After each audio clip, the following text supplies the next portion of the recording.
Саламатсыздарбы? Videoscribe программасында иштөө боюнча Google'га, Яндекске, Mozilla'га кайсы браузер болбосун, ошол браузерден биз интернетке киребиз жана Videoscribe приложениесин көчүрүп алабыз.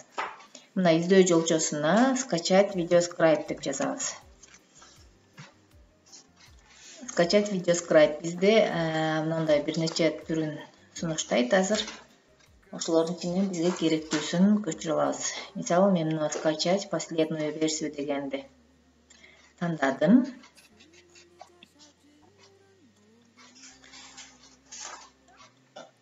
Бул приложение азыр ачканда төмөн жактан бизге скачать деген эки ссылка берет. Компьютериңиздин разряддуулугуна карап 32 же 64 ошого карап өзүңүз көчүрүп аласыз. Бизге ошол бет ачылат. Биз бул жерден мына скачать дегенде эмес, төмөн жакка түшсөк, разряддуулугу боюнча ссылка бар бизде. Мынакей Windows 7, 8, 10го ылайыкташтырылган приложение дейт. Эгер 32 болсо 32, 64 болсо разряды 64-тү басасыз. Биз 64-тү басып көчүрөбүз. Мынакей бизде приложение көчүп атат.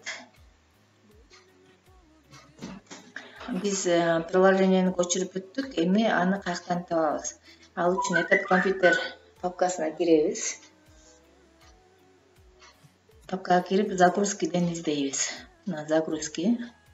Бул жерден биз Videoscribe буну ачып установить биз орнотушубуз керек. Next же болбосо Daily деп чыгат. Мына экинчи ортодогуну тандайбыз. Следующий.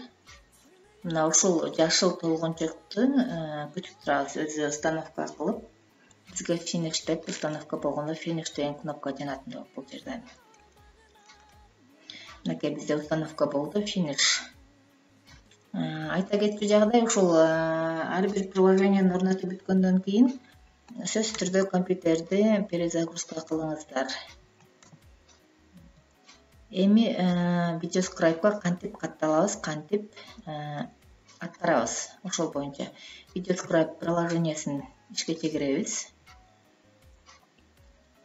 Эскерте кетүүчү дагы бир жагдай, бул англис тилинде иштейт, ошондой эле онлайн түрүндө. Анан бул бир гана компьютерде, телефондо иштебейт. Биз бул жерден кирүү үчүн эң төмөн жакта create a new account деген тандайбыз. Жаңы аккаунт менен катталуу дегенди басабыз. Бассак бизге азыр төмөндөгүдөй бет ачылат.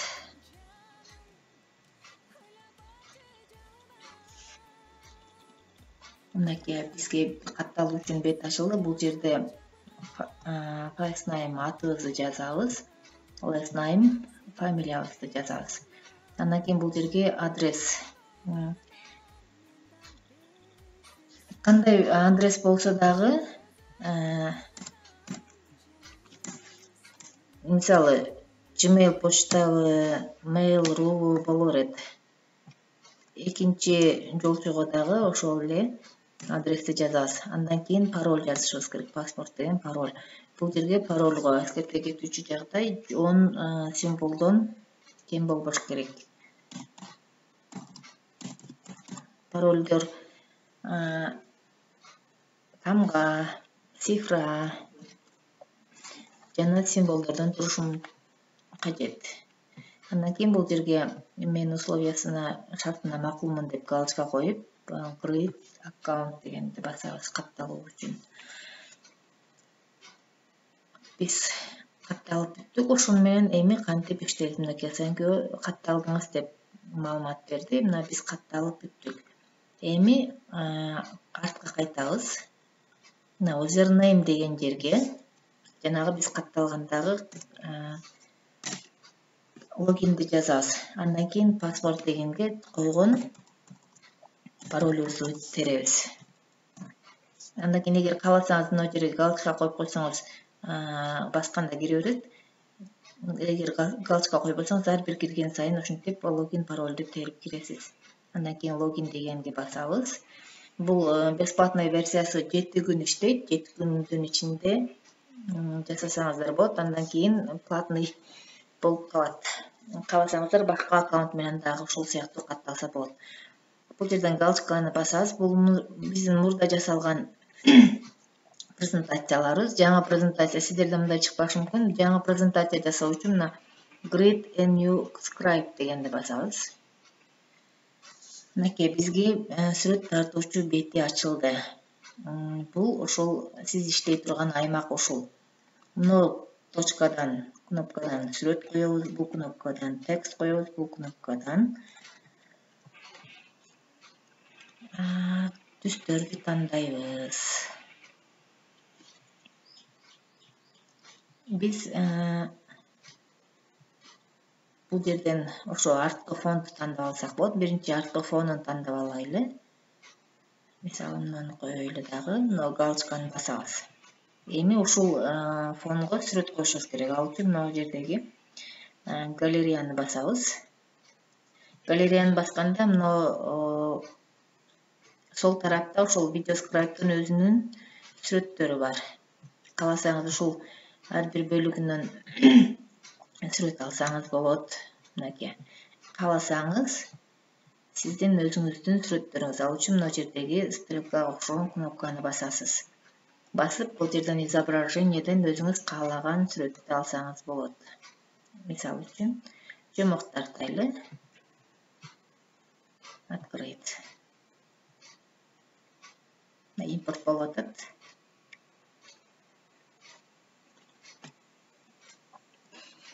Бул видеоскрайп дайым онлайн иштейт, интернет болуш керек. Галочканы басабыз. Мыштын сол жагын кармап кааласаңыз жылдырып койсоңуз болот. Эми мына стрелка, бул мына жерден кандай колду машинканы тандайсыз. Мисалы кол стрелканы машинка менен тартайлы, окей. Андан кийин машинканын үстүндө текст болсун, ал үчүн стрелканын үстүндө текст. Андан кийин текст жазуу үчүн бул жердеги Т дегенди басабыз. Биз бул жерден шрифт тандасак болот.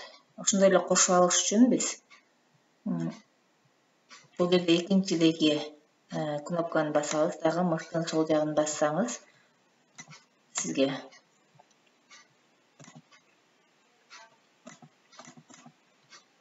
шрифттердин түрлөрүн сунуштайт. Ошол жерден сиз кошуп ала бересиз. Азыр биз ушул стрелканын үстүнө жазышыбыз керек. Эмне деп жазайлы? Кыргызстан деп жазайын. Кыргызстан. Түсүн тандайбыз. Көк болчу, Кыргызстан көк болсо, сары менен жазайын. Окей. Андан кийин бул жердеги галочканы басабыз. Мына Кыргызстан деген жазуусу мыштын сол жагын кармап келип, бияка койсок болот. Мынакей. Эми ушул жазууга дагы машинка кантип тартат, ошону берип коюшубуз керек. Ал үчүн колду басабыз. Жана жазууну машинка менен жазайлы. Эми бул бетибиз бүттү. Кийинки бетке өтүш үчүн мыштын жардамында эле жылдырып коебуз. Жылдырабыз. Эми кийинки бетке да сүрөт коебуз. Ал үчүн галерея. Бул жерден сүрөт тандайлы. Жер шары деген Кыргызстан деген эме түзүп атабыз биз. Бул жерден Кыргызстан жөнүндө сүрөт бар бекен. Мына гүлдүү талааларды коеюн, открыть. Импорт болуп атат.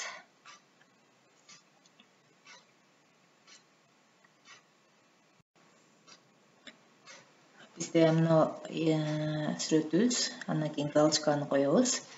Мына сүрөт коюлду. Кааласаңыздар мына четиндеги 4 бурчту кармап чоңойтуп кичирейтсеңиздер болот. Кантип тартабыз? Муну дагы беребиз. Окей. Андан кийин кийинки бетке өтүш үчүн кайра мыштын жардамында жылдыра беребиз. Кийинки да сүрөт коелу, дагы бир сүрөт коелу. Анан слайдыбызды бүтүрөлү.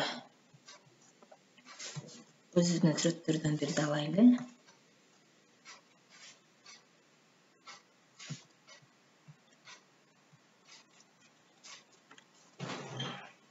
Мына сүрөтүбүз коюлуп атат биздин импорт болуп. Бул жерден галочканы басабыз.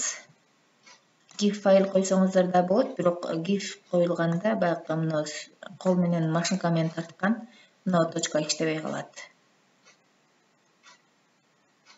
Оң кол, сол кол деп тандай берели, окей. Мынакей биз эми бул жерге текст жазып коелу. Көңүл бурганыңарга рахмат деп жазып коелу.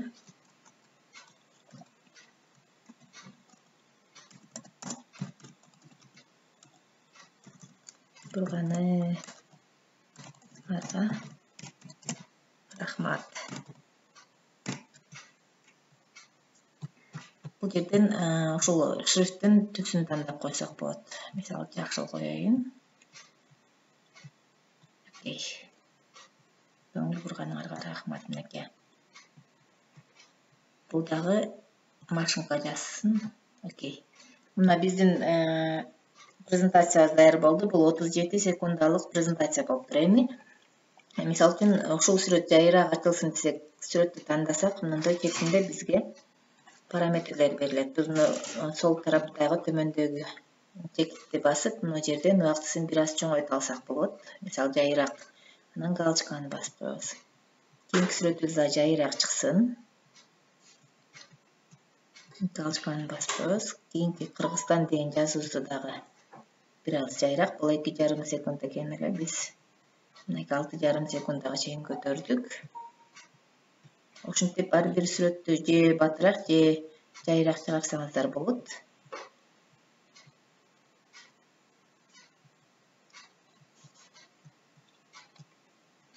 Мынакей биздин слайдыбыз 52 секунда болуп калды. Мына 1 минуттага жеткизип коелу, жетпей калды. 4 секунда кошуп коеюн. Мына бизде 1 минутталык слайд болду. Биз кааласак бул жерден басып, микрофондун значогун басып сүйлөсөңүздөр болот. Кааласаңыздар бул жерден музыка коюп койсоңуздар болот. Биз музыка коюп коелу. Ошол нотаны басып бассаканда биз ошол значокты бул жерден ошол видеоскрайптын өзүнүн музыкалары чыгат. Бул жерде стрелканы бассак, биздин өзүбүздүн компьютердеги музыкалар чыгат. Мына жерден бир музыканы тандап коеюн. Менде бар эле музыкалар ушул экен, ушулардын бирөөсүн. И бул жерден галочканы басып коебуз. Мынакей. Эми көрүш үчүн биз мына кнопканы басабыз.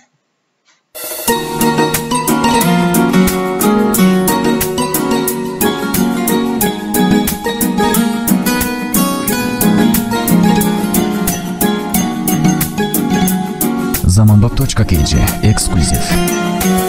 Elçi dedin, geldim dedin, öpçü dedin, öpüp koydum sadağa. Betarçındı berçi dedin, göz yaşındı körüp koydum sadağa. Ey sadağa. Ketme dedin, kettin dedin, kalgandı ilip koydum sadağa. Sen bari bir tanıdık tosun, yeterimdi bilip koydum sadağa. Hey sadağa. Men seni suyar, sen dağı meni suyar dep жүрөм. Мынакей биздин слайдыбыз даяр болду. Эми буну кантип сактайбыз? Ал үчүн сол тараптагы Save or Export деген кнопканы басабыз. Бул жерде Scribe name, Scribe'га ат кой деп атат. Биз экинчи видео деп коеюн. Андан кийин мына кнопканы басабыз, экспорт кайдаш үчүн. Басканда бизде кайсы жерде сактайын деп атат. Биз рабочий столго эле сактап коелу. Андан кийин сохранитти басабыз. Андан кийин бул жерде галочканы басып койсок, экспортко кетет. Ушул биздин жасаган слайдыбыз экспорт болот. Бул жерде экспорт деген терезече пайда болот.